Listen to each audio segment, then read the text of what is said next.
listening to ASOTU CON Sessions by Effectv, live from ASOTU CON 2023. Hey, welcome back to this episode of ASOTU CON Sessions for Effectv. I'm Michael Cirillo, sitting down with my pal Patrice Banks. She's the founder and CEO of Girls Auto Clinic and the She-Canic brand. Thanks so much for joining me today. Hey, how's it going? Excited to be here. Awesome. Hey, we're excited to see you. You bring so much positive energy with you wherever you go. Yeah, I'm just really excited about what I'm doing and really passionate about it. Now, I don't know if you remember this, but years ago, I had you on my podcast, The Dealer Playbook. Wow. This is how long it's been. And I was just as in awe. But now we're doing this in person. Yeah. This isn't in Zoom. You're a real person. A real person. You don't just exist from here up, because that's all I can see. I want to ask you, though, just as a bit of a recap. So you get to see the heels this time, right? You get to see the red heels this time in person. I get questions about the red heels all the time. Is that part of it, the red heels? Yeah, what's our logo, the red heel with like the wrench. Oh, okay. Yeah. I see it. So everyone always wants to know the story of the red heel. Yeah, we're going to talk about that. Yeah. I want to start off, how did you even come up with this idea, get into the industry, all that sort of thing? So, I was just looking to solve a problem in my life, and that's kind of where I started. I'm actually an engineer. I worked for DuPont for 12 years, and I called myself an auto airhead, and I panicked anytime something happened with my car. I thought I needed a guy to help me, right? I always felt taken advantage of, and for that reason, I didn't have good experiences with my car. I didn't make good choices. I waited to the last minute to take things in. And I usually was frustrated. And I thought that was insane being an engineer. I'm like, I'm an empowered woman. I don't need a man. Well, yeah, I did. Right. And so I started looking for a female mechanic. I thought I'm going to find a woman who's going to help me with my car. Right. She's going to help educate me so I feel better about my choices. I don't feel so helpless or powerless. Sure. And I couldn't find one. I Googled female mechanic, and the first thing that popped up was the 10 top stock images of women mechanics. And it's, women, their bikinis. And next to a muscle car, a woman like holding a pipe wrench, standing next to the tire, and smiling with grease on her cheek. Just inauthentic. And I couldn't believe I couldn't find a woman mechanic, right? Side note, if you Google female mechanic now, Girls Auto Clinic pops up first. So because I couldn't find a mechanic, I decided I'm going to become one. Right? I'm going to go back to school. I'm going to learn how to work on cars. Wow. And I'm going to create the services, the products, the resources that women need, to have better experiences with their cars. But then also, as I'm kind of learning about cars and I'm getting more into the automotive industry, I'm realizing women are the number one customer in the automotive industry. We have the majority of the buying power, but we feel powerless. And as an engineer, I'm thinking, why is that? What is the root cause of this problem? And I believe it's because there's women that don't work in this industry and they're not in positions of influence and power. Gotcha. And so if we want to understand the emotional needs that drives a woman to buy a car or approve a repair service or be engaged, have better experiences, we need women to work in this industry.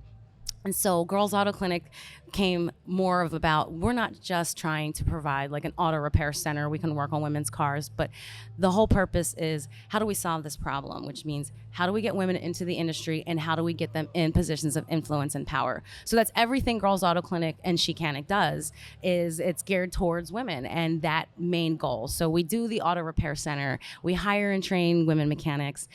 There's a nail salon there to get your nails done. So women really look forward to coming, right? I know I didn't look forward to taking my car in when I had an oil change, but now if I know I'm getting my nails done, I'm like, oh, I can't wait to go. Right. And then we educate them on how to make the best choices with their cars, how to feel confident with their choices, how to be, confident drivers, smart consumers. I know for me, I never felt good about the choices. I'd go into a repair center and they say, you need this, this, and that. I didn't know. Right. And I left thinking, did I make the right choice? And that's insane. This is our money. We should feel good about it, and we should know how to take care of our cars. And so, I teach women that, and they're really excited to know that it's not rocket science. They don't need a guy, right? We do car care workshops where they learn on their vehicle. They're learning how to pop their hoods. A lot of women don't know how to pop their hoods. And do you know how much shame is around that? Really? Yes. And they're scared to ask questions because they don't know even small little basics, right? And I get it. I was an auto airhead, so I come in saying, don't feel ashamed about this stuff. I'm not gonna lie, I'm ask kind your of questions. an auto airhead.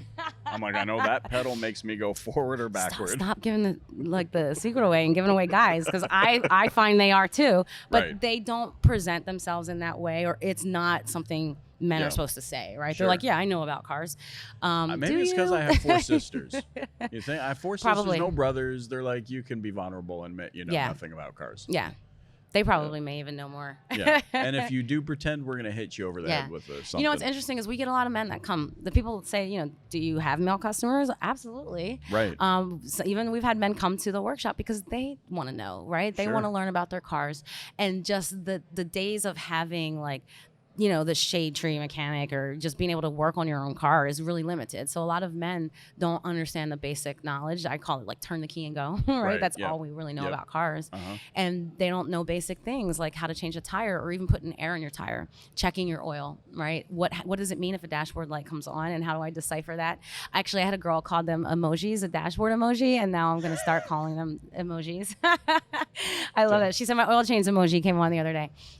Oh, that's awesome. Generational too, kind of a generational yeah, we're indication. gonna start calling them emojis. I have 2 things based on what you've been talking about. I have 2 Yeah. questions for you. One's kind of the easy one. You've Okay. said the word mechanic Yeah. several times. Yes. And I kind of think I know where you might go with the answer, but in an industry that's like, how dare they say mechanic? We yeah. are technicians. Yeah. But I also heard you say engineer on the other side of that. Yeah. What's your thought process around that? Like, should we even be caring so much about the semantics of mechanic? No, versus just like technician? CEO or titles, right? Title doesn't matter. What you do, what you produce, what your skills are, whether you call them a mechanic or not. I use mechanic because, again, you want to meet people at their level. And a lot of people in this country, if you say I'm a technician, that could mean a ton of things. Yeah, like even what, when you you do say dental hygiene or you, yeah. right, and then you say auto technician, and people are like, "Well, what is that?" And what really is a technician? And is there a difference between a technician and a mechanic? Right. You know, Yeah. I don't know. But Right. I know that if I'm talking to people and I say mechanic, they're thinking auto mechanic. If I say technician, they're not thinking that. So it's just being able to talk to people at their level. It has a lot Yep. to do with it. I don't care I if love you're it. like, we're supposed to be calling them technicians because that's what's going to help people become technicians. No, it's not. Yeah. No, hey, it's maybe not. your website would also rank higher if you just leaned into the whole mechanic thing Right. too. Yeah. Well, and leaned into just people where they're at and saying, well, we Right. want people to be technicians. And I get maybe they're saying that because I do believe that automotive technology is a part of that T in STEM. But when we talk about STEM, we usually mean engineering. Yeah. Right? And tech is like coding. It's Sure. like the Facebook people, right? The software, the SaaS Yep, stuff. yep. It's not people who work on machines, right? Because a technician is like, it could be an electrical technician or somebody that's like, you know, working on computers or other even small engines or small machines. So it does have a really like broad Yeah. meaning where I don't Right. think mechanic does. So yeah, I'm gonna call him mechanic until I want to. And now I'm gonna call him she-canics. And I'll come up with my own name. Hey, yo. Yes, exactly. Because name doesn't matter, right? Ultimately. I love yeah. how you phrase that. The second question is the brilliance of what you've done here, in my opinion, is the market segmentation of it. Yeah. You started here with this segment and just drew in a community, but now you're saying, oh, there's people that were, you know, I don't want to call them off segment, but for lack of better words, they're off my original segment of empowering women. Now we have men coming in, and I want to maybe speak to the brilliance of the marketing behind that, because I think so often in our industry we are too afraid to segment because we're like, but we want everyone. You're proving, Yeah. well, I can start here, but actually people are Yes. going to decide for themselves. Yes. It's actually, that's a great question. And I think it's actually harder to market to such a large audience because we are becoming such a global economy Sure. that you're gonna cast this wide net, but you're not gonna get as much engagement or feedback, right? It's now about smaller communities and micro communities and how you can market to these communities to Right. reach them, because they're looking for real organic engagement. They don't want ads from this big company. They want the micro influencer that they follow on Instagram. That's the person that they trust now, right? So it's important moving forward as a business, big or small, that you're finding these communities or you're creating these communities, and then you're going to market to them. And a lot of times they are niche. Now, we have a niche community with women, and the thing about empowering women is it's a intersectionality. So we're finding that the LGBT community is now like, they want to come work for us. They want to come support us because now they Interesting. have a space that's Yep. safe.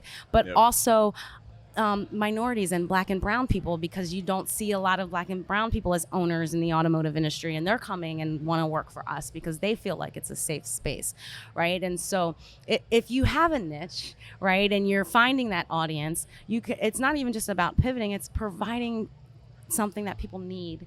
And I, as a woman, saw that women needed this. But as you start providing things that people need, it opens it up to other people's needs, and you're open to so many other communities or audiences that you didn't see.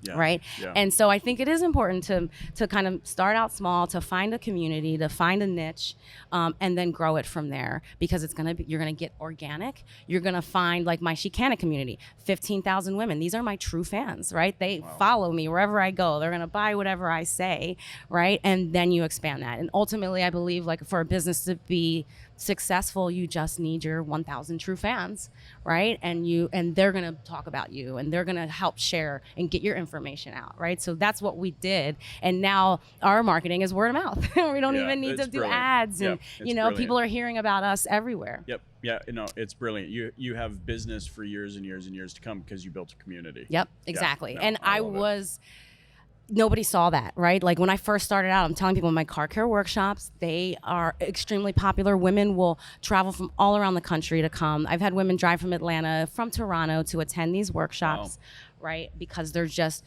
extremely popular. But when I first started doing them in 2013, 2 women would show up. Right? And then I'd do one the next month, and maybe 3 women would show up. But I never stopped doing it every single month. That's where most people now give they up. sell, right? That's exactly. And now they sell out. And now women are like, how can we get it here? And businesses are like, how can we have you come do a workshop? And I'm training other women to host my workshops now, so we can reach more women, right? It's awesome. This is so awesome. Patrice Banks, thanks so much for joining me. How can those listening or watching get in touch with you, learn more about your brand, Chicana, Girls Auto Clinic? Yeah. Well, obviously, you can go to our website, girlsautoclinic.com, and follow us on all of our social media. All of it's at Girls Auto Clinic. We're on LinkedIn, Facebook, Instagram. We do have a YouTube channel. But if you are a woman and you're on Facebook, please join our Chicana community. It is a closed group with just women and women mechanics. You go in there, ask questions about your car, get buyer beware. We share memes, everything. It's women redefining the automotive industry on our own terms. We don't really need the guys for this help, right? We're sharing, we're growing, and we're learning together. So join and be a part of it. You'll be blown away. So cool. Thanks so much for joining me on ASOTU Con Sessions. All right. Take care. Thanks.